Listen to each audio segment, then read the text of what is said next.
C'est pas pain de mie, c'est pandémie. C'est une putain de pandémie. On va tous mourir.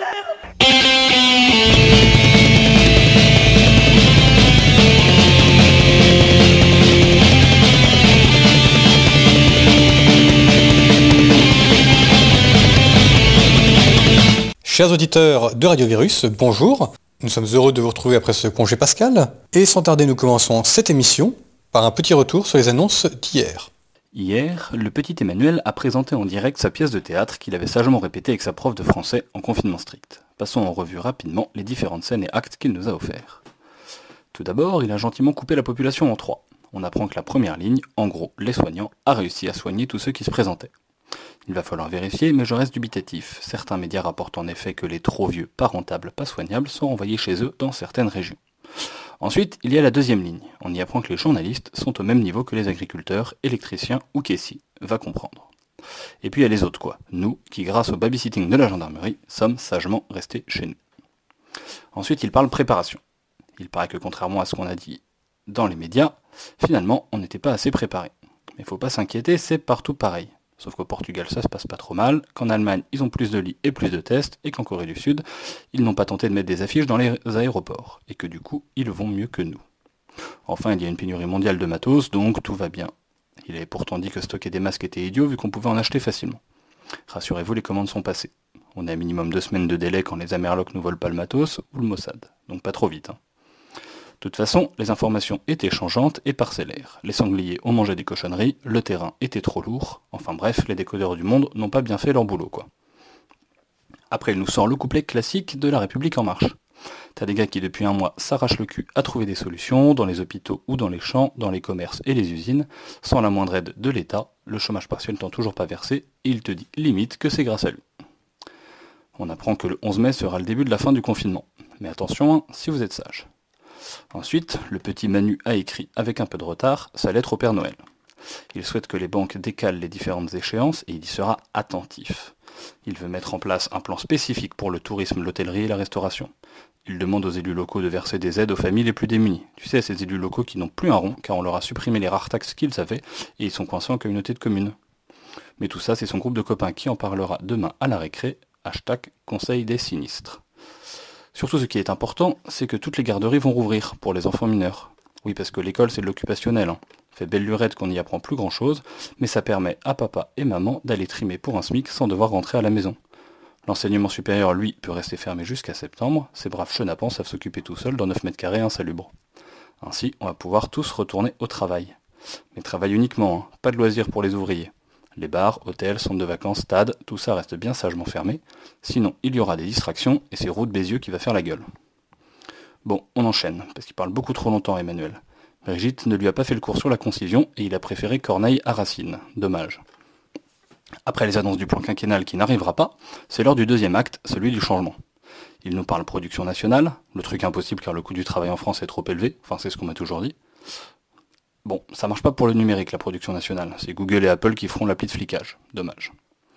Les frontières que le virus ignorait vont devenir tellement fermées que Covid pourra pas passer, mais je m'interroge sur Mohamed ou Hakim coincés en Grèce.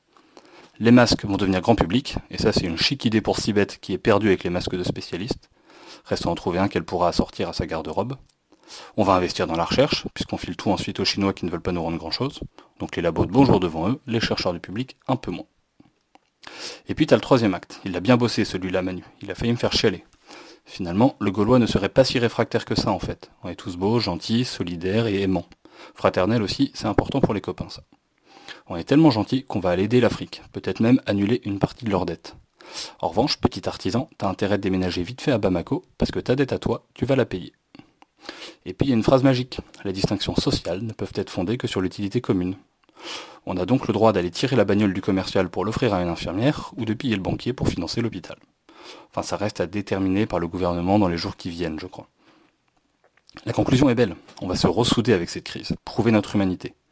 Aucun doute qu'il pense à tous ces rassemblements qui se préparent pour la libération, pour les foutre tous dehors, puisque l'utilité commune est la mesure de toute chose.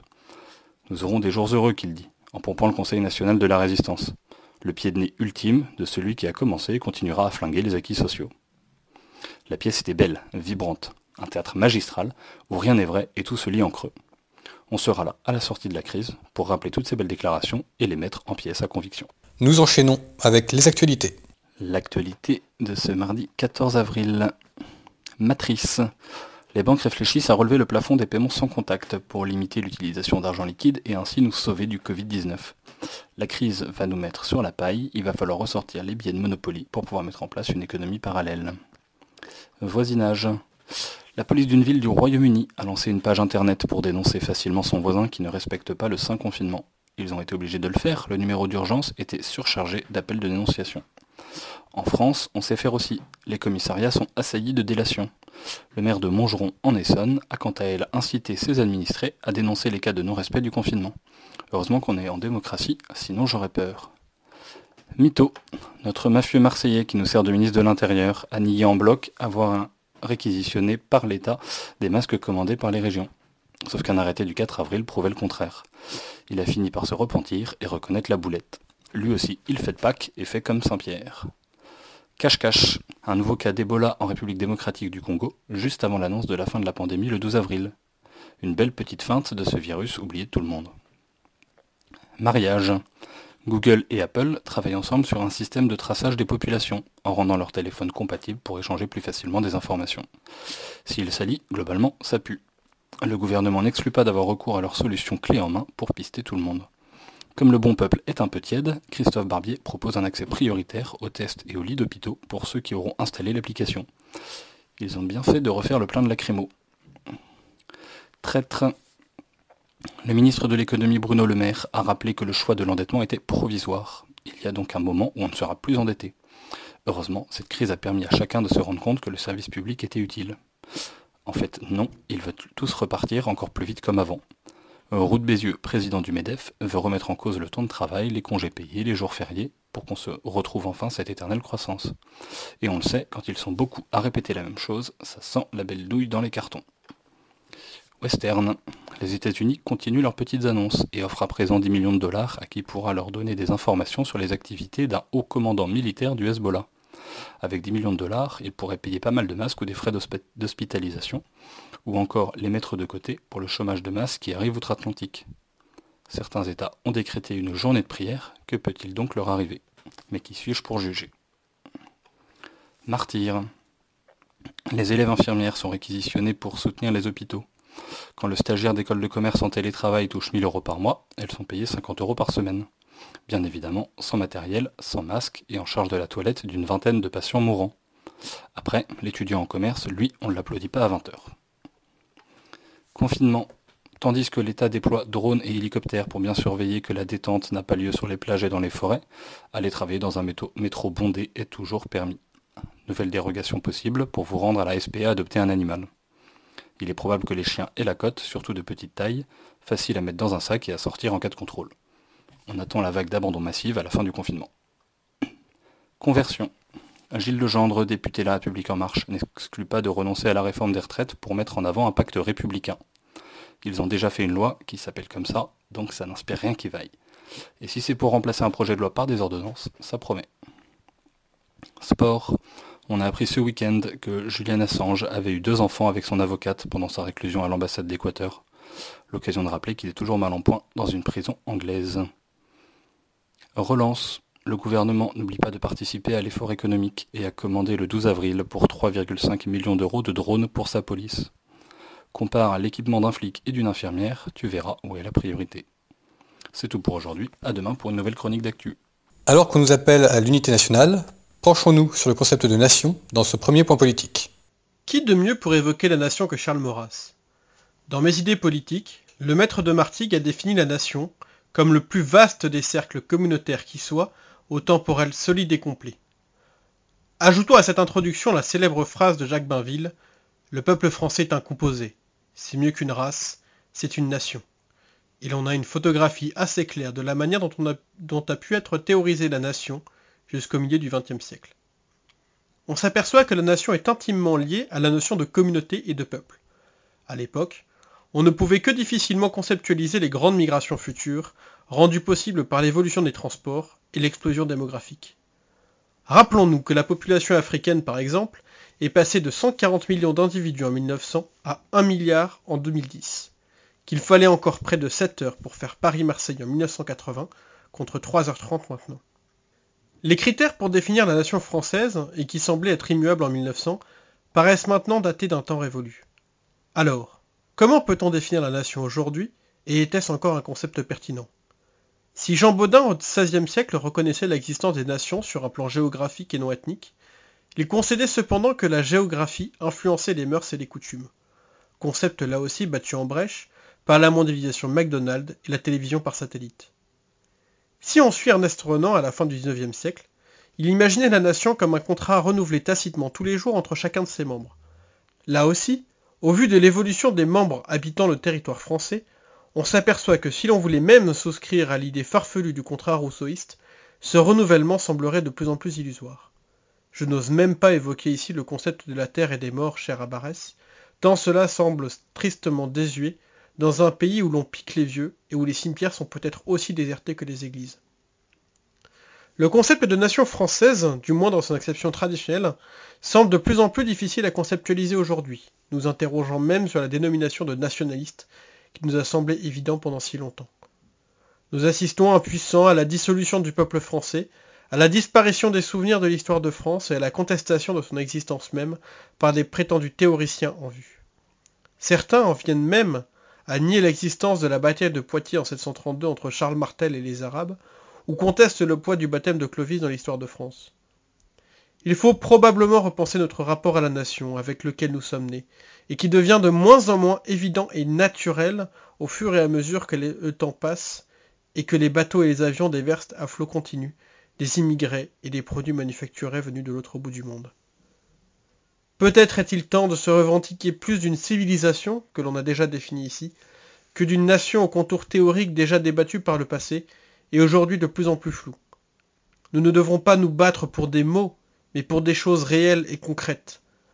Abandonnons les vieilles citadelles sémantiques ouvertes aux 4 vents, et qui ne représentent plus grand-chose, pour repartir à l'offensive du réel. Nous passons à la rubrique cinéma.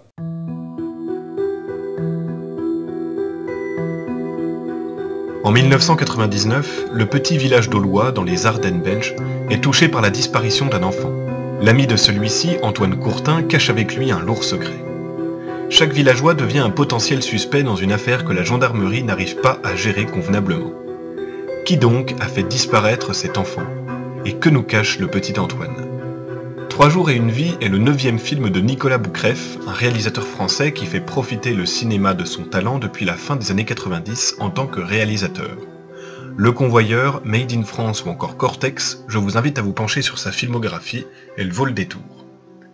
Pourquoi voir 3 jours et une vie?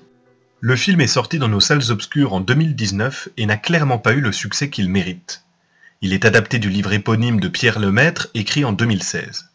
Pierre Lemaitre avait déjà été adapté au cinéma en 2017 avec le film Au revoir là-haut, petit chef-d'œuvre d'Albert Dupontel. Je n'ai pas eu l'occasion de lire Pierre Lemaitre, mais avec ces quelques adaptations, force est de constater que l'écrivain est plus que talentueux. C'est lui qui avait demandé à Nicolas Boukref d'adapter son bouquin au cinéma. Il a d'ailleurs été dans l'équipe pour l'écriture du film. Ce film est une belle réussite, un grand thriller. Le scénario est très original et nous offre beaucoup de rebondissements tout au long du film. Chaque personnage brille par son écriture, sa complexité. 3 jours et une vie n'est pas un titre anodin. En effet, le film nous montre les 3 jours suivant la disparition de l'enfant et l'impact de ce tragique événement sur la vie entière du village. Toute l'histoire tourne autour des secrets de famille, de communauté. C'est une véritable plongée dans la vie de village marquée par la disparition de l'enfant. Les acteurs sont tous excellents. Mention spéciale à Charles Berlin, très convaincant en père meurtri par la disparition de son fils. On peut aussi noter la présence de Philippe Torreton, connu pour son rôle dans le film Capitaine Conan. La musique originale est signée Rob, compositeur de musique de film français qui a notamment fait la bande originale de la série Le Bureau des légendes. On ne peut pas dire que le film est marquant pour sa musique, mais le compositeur arrive vraiment à participer à l'ambiance du film sans trop en faire. Là où pas mal de thrillers basés sur une enquête à la suite d'un meurtre choisissent de nous montrer l'affaire des yeux du policier, le film choisit ici de nous montrer simplement les villageois, les différentes réactions de ceux-ci. C'est à nous, spectateurs, de constater l'ampleur du désastre pour le village. Pas de grande affaire nationale, juste un village presque coupé du monde qui tente de recoudre ses plaies après cette affaire sordide. Je vous conseille de voir la bande-annonce du film, efficace, qui ne dévoile rien de l'intrigue, pour vous donner une idée de ce que vous allez regarder. Ensuite, laissez-vous emporter par cette passionnante vie de village. Regardez 3 jours et une vie. Regardez du cinéma français. Poursuivons en musique. Guérilla Poubelle est un groupe de punk rock français originaire de l'agglomération parisienne. Le groupe compte plus de 1000 concerts à son actif en Europe, en Amérique du Nord, en Amérique du Sud et au Japon. Leur configuration musicale est celle du power trio, c'est-à-dire basse, guitare, batterie. Guérilla Poubelle est formé en 2003 à la suite de la séparation du groupe Les Betteraves. Celui-ci compte Thiel au chant et à la guitare, Koj à la basse et au chœur et Chamoul à la batterie. Le groupe se démarque bien avec la présence de Joe Coco qui dessine et peint sur scène pendant les concerts avant d'offrir ses œuvres au public. Très vite, à la fin de l'année, le groupe sortira sa toute première démo 4 titres, intitulée « Des goûts et des couleurs ». On peut y retrouver dessus des titres phares tels que « Mon rat s'appelle Judas » ou « Être une femme ». En 2004, une deuxième démo voit le jour ainsi qu'un split avec les Bretons de Butterbeans. Le groupe s'enfermera en studio de juillet à décembre pour enregistrer eux-mêmes leur premier album intitulé « Il faut repeindre le monde en noir » qui sortira l'été suivant. Celui-ci comportera 19 titres et marquera le début de Guérilla Poubelle. Les membres affirmeront l'avoir réalisé avec beaucoup de difficultés et avoir failli abandonner un certain nombre de fois. Ce premier album studio se vend à plus de 20 000 exemplaires. En 2005, le trio publie un split intitulé Ninja and Guerrilleros en compagnie du groupe japonais Cocktish avec leur tout nouveau batteur Axel. Il s'en suivra une tournée de plus de 200 dates en Europe et au Japon jusqu'à fin 2006, ainsi que le clip de leur titre Demain il pleut. Le groupe refuse de s'inscrire à la SACEM, limite le prix de leurs places de concert et de leurs albums. Thiel Lemoine est lui-même membre de l'association de concerts Guérilla Asso, qui aide à la culture musicale sur Paris, concerts, festivals, etc. Tous les membres de Guérilla Poubelle refusent de vivre de leur musique et conservent un emploi hors du groupe, choix de vie revendiqué dans la chanson Punk Rock is not a job.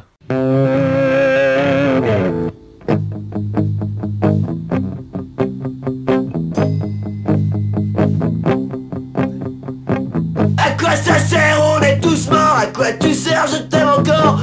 Bataille déjà perdue, une histoire déjà entendue. C'est pas que je crois en rien, je crois plus tout court, ça me convient. Chez moi je vote pas, je suis pas chez toi, il fait trop froid. J'ai perdu mon drapeau, je crois plutôt que j'ai brûlé. J'ai oublié tous les sabots, j'ai oublié que c'était sacré. Je préfère encore croire en du pire, désolé, je me sens pas bien. Trop pressé de mourir pour écouter tes baratins. Je m'emmerde, j'ai mal aux yeux, mais dans la vie tous les hommes sont plus gueux. Je m'emmerde, et demain il pleut, mais dans la vie tous les chiens sont boiteux.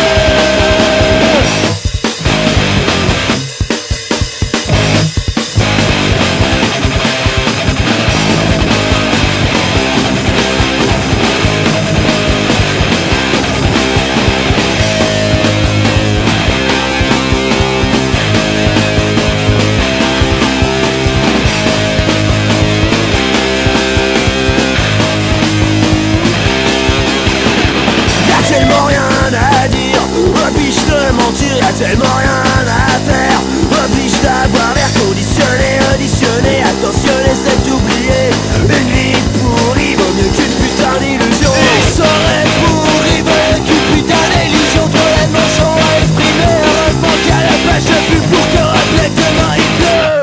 Je m'emmerde, j'ai mal aux yeux, mais dans ma vie tous les hommes sont plus vieux. Je m'emmerde, demain il pleut, mais dans la vie tous les chiens sont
nous en arrivons à notre deuxième point politique. Pour qui est à la quête de héros bien français, en voici un de la plus belle sorte, Pierre Nord. Voilà un homme qui trouve le moyen de faire de la résistance et de l'espionnage dès la guerre de 14. Habitant dans les territoires occupés du nord de la France, il relève les heures de passage des convois et envoie les informations aux Alliés. Arrêté, il est condamné à mort par les Allemands. Son jeune âge lui épargne l'exécution, mais pas le peloton disciplinaire. Il a tout juste 16 ans. Après la Première Guerre, il entre à Saint-Cyr, débute sa carrière militaire dans les chars, fait l'école de guerre, est recruté au 2e bureau, part se battre dans le Rif marocain où il est blessé. Il débute en parallèle, à partir de 1936, une carrière de romancier, transcrivant ses souvenirs et ses expériences dans des romans d'espionnage à succès. Plusieurs de ses livres sont transcrits à l'écran. En 1940, lors de l'invasion allemande, il est chef des services spéciaux de la 9e armée. Il est fait prisonnier, s'évade du convoi qui l'emmène en Allemagne, et reprend le chemin de la résistance. Sa renommée d'espion déjà héritée de la précédente guerre en fait une proie de choix pour les nazis, qui le traquent durant toute la guerre. Pourtant, grâce à ses réseaux et à son talent, il réussit à passer entre les mailles du filet, non sans réussir à abattre un magnifique travail de renseignement. Le colonel Brouillard entre d'abord dans le réseau de résistance Travaux Ruraux, puis à partir de 1943, devient le second du réseau élitaire, sous les ordres de son ami le commandant Hubert de la Garde. Son réseau se spécialise dans la collecte et l'analyse d'informations sur l'organisation de l'armée allemande dans la France occupée. Son expérience lui permet de placer les bonnes personnes au bon endroit. Il recrute dans les blanchisseries, pour connaître les corps d'armée en poste dans les villes occupées. Il suffit d'étudier les insignes sur les uniformes laissés au nettoyage. Il recrute dans les administrations et chez les fournisseurs des commandantours, pour savoir ce qui est livré aux troupes d'occupation, matériaux de bureautique, de construction. Il pousse même le vice jusqu'à monter un faux réseau d'espionnage à la solde des Allemands, afin de les intoxiquer, c'est-à-dire leur donner des fausses informations pour les induire en erreur. Réseau financé sur les fonds de l'occupant, mais servant à l'espionnage au profit des Alliés, évidemment. Malheureusement, son réseau connaît, comme tant d'autres, coups durs et trahisons, semant la mort dans les rangs de ses camarades. En 1944, l'étau se resserre. La Gestapo fusille par erreur un résistant qu'elle prend pour lui, ce qui lui donne un peu de répit. Rien ne l'arrête. Il passe l'intégralité de la guerre en territoire occupé, sans jamais se faire reprendre par les Allemands. Ses efforts et ceux de son réseau permettent la destruction d'une division complète, la 9e Panzerdivision SS Hohenstaufen stationnée à Chalon-sur-Marne. Ces renseignements, transmis aux Alliés, permettent un bombardement mettant hors d'état de nuire 400 chars et 12 000 hommes. Il termine la guerre, couvert d'honneur, et quitte l'armée avec le grade de colonel. Il se consacre à l'écriture, et travaille dans une maison d'édition comme directeur de collection. Il publie près de 80 ouvrages, pour la plupart des polars, mais aussi ses mémoires de guerre, une trilogie qu'il intitulera « Mes camarades sont morts ». Il est reconnu comme l'un des pères du roman d'espionnage, et il inspire notamment la collection Sass et Gérard de Villiers. Sa droiture et ses idées politiques le font passer de mode à partir des années 70. Alain Griottret, autre grand résistant de droite, définira Pierre Nord comme un catholique et conservateur, et comme étant avant tout un nationaliste passionné. Ses livres aujourd'hui ne sont plus édités, mais se trouvent facilement sur internet. Ses polars sont légers, se lisent avec plaisir, et sa trilogie sur la résistance nous montre la tragédie d'une époque, où la vie et la mort ne tiennent souvent qu'au hasard ou à la chance, et où les choix peuvent influencer des dizaines de vies. Pierre Nord est un héros méconnu et un modèle pour tout patriote en quête de panache et de droiture. Pour ce point culture, nous restons dans les grandes gueules de la politique française. Cher ami confiné, si après avoir poncé Netflix, nettoyé ta piole de fond en comble, fait des apéros en visio, d'ailleurs, trinquer avec un écran c'est comme buter un mec avec un silencieux, ça ne se fait pas. Tu trouves ta vie bien vide. Je te propose de te présenter un gars qui va te donner quelques complexes. Le gars dont je te parle, je suis sûr qu'aucun flic ne serait allé le contrôler pour lui demander si c'est pas la 2e fois de la journée que son animal de compagnie va poser des bûches sur les plates-bandes de la mairie. En même temps, le gars n'avait ni un chien, ni un chat, ni même un serpent, un furet ou un pingouin d'appartement, mais un ours brun. Laisse-moi donc te présenter Maxime Réal Delsarte, qui fut tout à la fois artiste, fils d'artiste, neveu de compositeur, militant, soldat, dresseur d'ours, ami de Jeanne d'Arc et révolutionnaire manchot. Autant te dire que si ton idole c'est Benjamin Biolay, tu peux passer tout de suite à la chronique suivante. Si c'est pas le cas, tu vas sans doute développer quelques complexes et te dire qu'il va sérieusement falloir revoir ton emploi du temps en période de confinement. Le gars dont je te parle, Maxime Réal Delsarte, est né à Paris en 1888. Ses parents sont artistes, il est le neveu du compositeur Georges Bizet, et son aïeul Andrea del Sarto, qui était élève du peintre Raphaël, a ensuite été embauché par le bon François Ier. Pas le pape, hein, l'autre. Alors le gars aurait pu, comme c'est de rigueur aujourd'hui chez les enfants d'artistes, se la couler douce dans les traces de papa et maman et se faire un petit nom dès la maternelle avec de la pâte à sel. C'est sans doute ce qu'il a fait jusqu'en 1908, mais on n'a pas eu trop d'informations et comme ni Jack Lang ni Cohn-Bendit n'étaient de ce monde à l'époque, on se dit qu'il a dû couler une enfance heureuse. Le gars se présente donc au concours d'entrée d'Académie des Beaux-Arts en 1908, et jusque-là rien de très fantaisiste. Mais c'est à ce moment précis qu'il décide de mettre un peu de piment dans sa vie. Il choisit de faire un double cursus, Beaux-Arts, pétage de bouche de traître à la patrie. Il fait son entrée dans la vie militante. Il s'invite dans le palais de justice en plein pendant l'audience solennelle de rentrée de la Cour de cassation. Il prend la parole, sans y être invité bien sûr, et gueule aux magistrats que leurs attitudes et prises de position lors du procès Dreyfus sont indignes. En gros qu'ils sont des traîtres. Comme beaucoup d'autres artistes aujourd'hui au sujet de Polanski et de son film J'accuse, il aurait sans doute fait le choix de séparer l'homme de l'artiste. Son choix aurait cependant été cornélien. La séparation entre l'homme et l'artiste doit-elle se faire à la verticale ou à l'horizontale, si on la pratique à la machette? Enfin, revenons à notre Maxime. Il est reçu à l'Académie des Beaux-Arts dont il recevra d'ailleurs le prix national en 1921. Mais après ses exploits du palais de justice, il entre en contact avec l'Action française, qui à l'époque est clairement ce qu'il se fait de mieux en matière de pétage de bouche de traître. Maurras et Daudet voient rapidement dans notre gars toutes les qualités d'un camarade de combat. Le jeune Maxime fonde alors les Camelots du Roi et en devient le chef. Quand on parle de camelots, rien à voir avec les mecs qui te vendraient une machine magique pour peler des patates sur le marché avec une fleur de lys à la boutonnière. Les Camelots du Roi sont des jeunes monarchistes révolutionnaires de l'Action française qui veulent principalement, niquer la République. On les appelle les Camelots parce qu'ils vendent leur journal à la criée dans la rue. Maxime prendra 10 mois de tôle à la santé pour avoir attaqué le professeur Talamas qui insultait Jeanne d'Arc en Sorbonne lors de la célèbre affaire éponyme. En somme, Maxime est un troll de l'époque, sans un écran de smartphone pour se protéger de la réalité.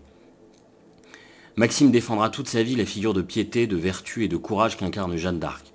Il obtiendra avec ses camarades, après de très nombreuses actions militantes, manifestations et séjours au ballon, que sa fête, le second dimanche de mai, devienne une fête nationale. Maxime consacrera à la Sainte de très nombreuses sculptures. À chaque époque ses modèles, et nous n'avons aujourd'hui que ce que nous méritons. Réal Delsarte n'est pas non plus un tir au flanc. Comme beaucoup de jeunes Européens, il est mobilisé en 1914 dans ce désastre civilisationnel qu'est la Grande Guerre. Il sera blessé sur le front de Verdun en 1916, il y perdra un frère et un bras. Après la guerre, il continue pourtant son engagement militant et à exercer son art de la sculpture.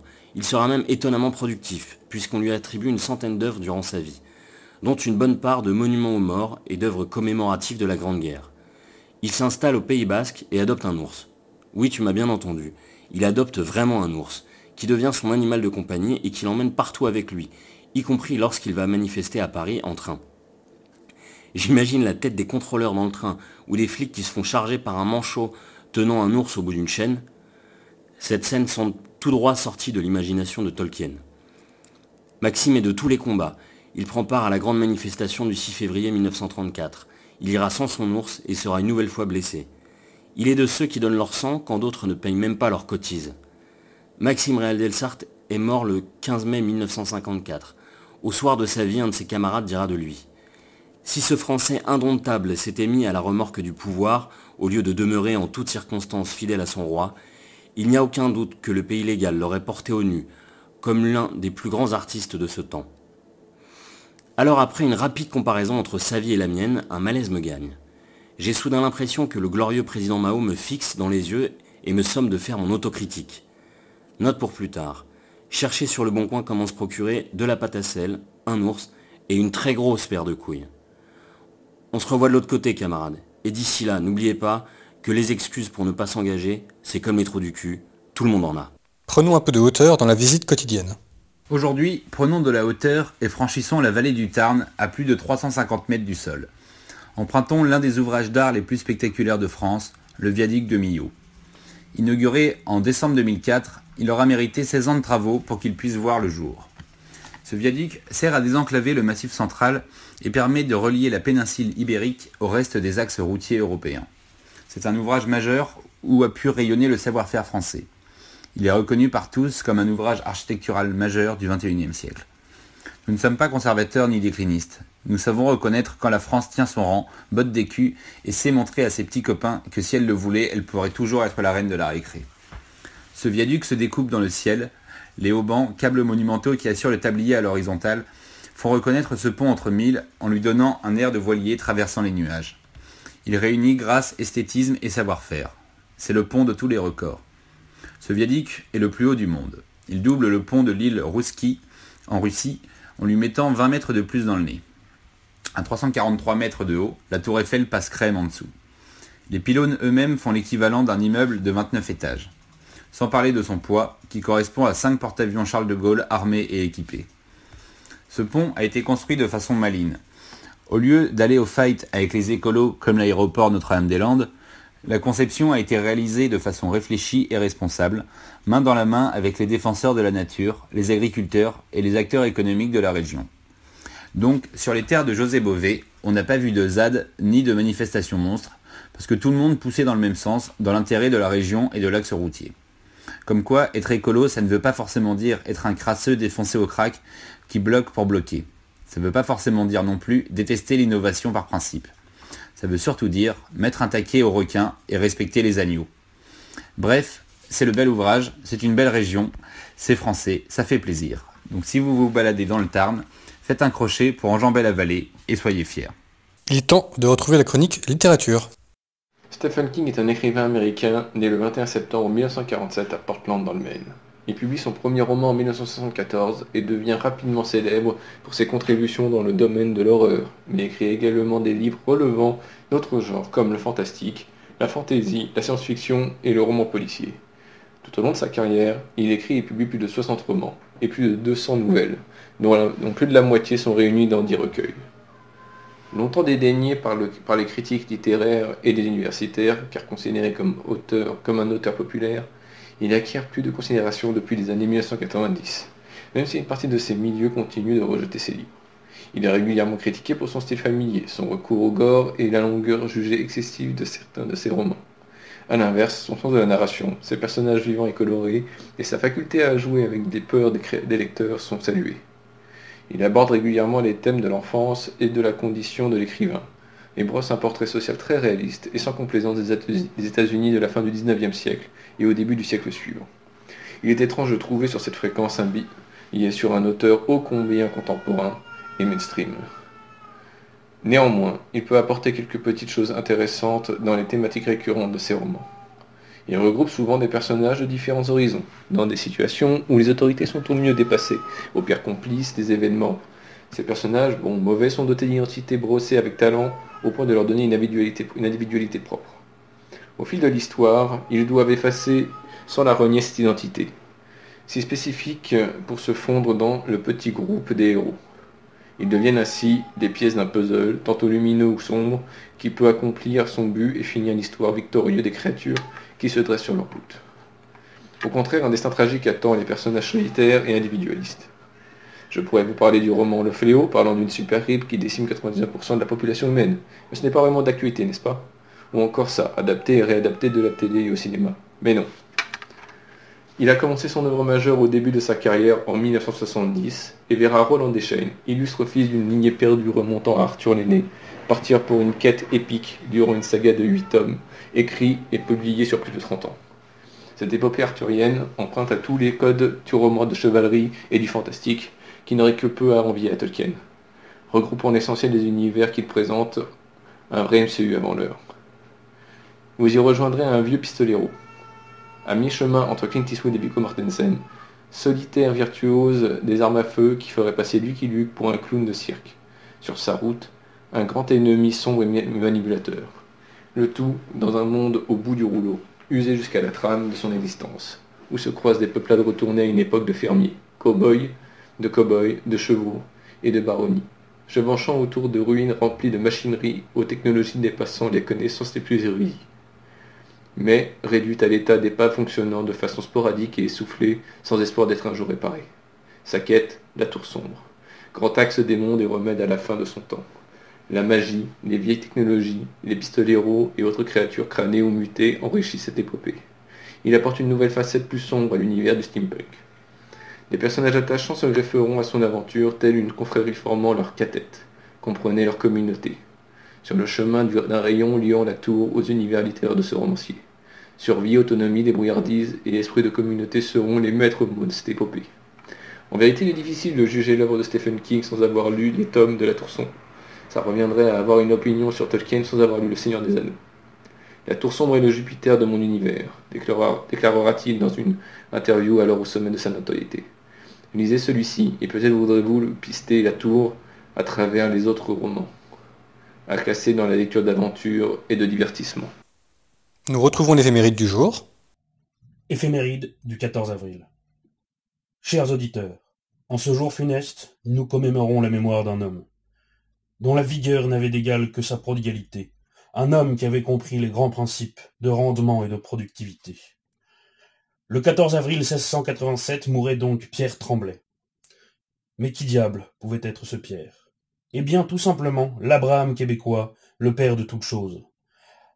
À l'instar de l'homme du désert, Dieu dit à Pierre Tremblay, « Je multiplierai ta semence, comme les étoiles dans le ciel, comme le sable sur la lèvre de la mer. » En effet, aujourd'hui le patronyme Tremblay est porté par 2% de la population québécoise, ce qui fait pas loin de 150 000 personnes.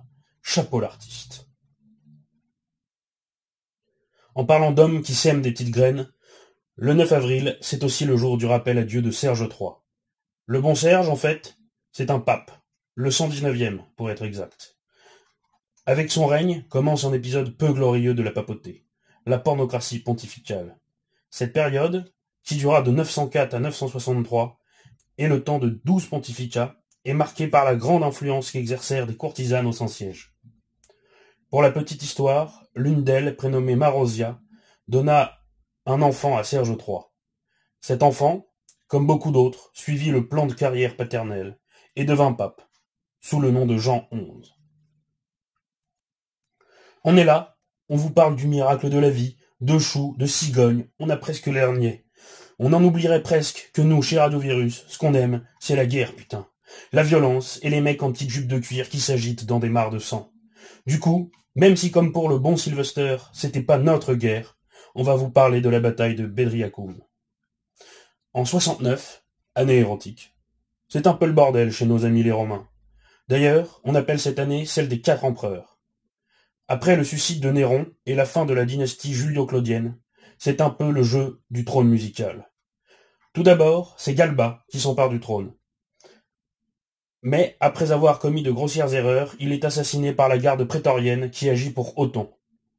Les prétoriens, par la suite, acclament Othon empereur le 15 janvier 69.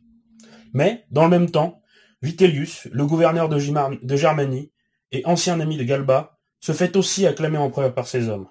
Et, fort d'une armée de 70 000 hommes, il marche sur Rome. Il s'installe au nord de l'Italie, près de Crémone. Alerté, Othon choisit de marcher contre Vitellius. Une fois les campements établis, Titianus, frère d'Othon et commandant en chef de ses armées, décide de mener ses hommes au combat, malgré l'arrivée imminente de légions de renforts. Le 14 avril, les deux armées se font face à Bedriacoum. Fatiguée par la longue marche, l'armée de Titianus est défaite lors de cette bataille qui fit 40 000 morts. Bientôt, la nouvelle arrive à Othon, qui était stationné plus en retrait. Ses hommes l'exhortent à continuer le combat avec les légions nouvellement arrivées. Mais, pour éviter la mort de milliers d'hommes, il se suicide. Vitellius peut ainsi marcher triomphalement à Rome et être reconnu empereur par le Sénat. Pour la petite histoire, un général de l'armée de Judée qui avait pris la mort de Néron et tout le joyeux bordel qui en avait découlé, avec un peu de retard, se fit lui aussi acclamer empereur pendant que les deux autres se chamaillaient. Cet homme, c'était Vespasien. À son tour, il marcha sur Rome avec ses légions, et il affronta Vitellius. Où ça? À Bedriacoum. Vespasien, après avoir défait Vitellius, devint empereur et fonda la dynastie des Flaviens. Chers auditeurs, je vous remercie de nous avoir écoutés. J'espère que vous avez apprécié cette émission. N'hésitez pas à la partager. Je vous dis à demain et je vous laisse faire la blague du jour. Aujourd'hui, une petite blague agricole. Vous connaissez l'histoire d'Hannibal? Hannibal est un énorme taureau. C'est un taureau qui vit dans un pré, et à côté de ce pré, séparé par une clôture électrique et surtout un fil barbelé, il y a la douce Marguerite, une belle vache. Ce dernier, Hannibal, voyant la belle vache, se dit « L'herbe doit être beaucoup plus verte ailleurs, de l'autre côté de la barrière. » Ce dernier passe la tête dans la clôture, les épaules, le ventre, et puis arrive le derrière. Il passe tant bien que mal. Il arrive dans le pré de l'autre côté.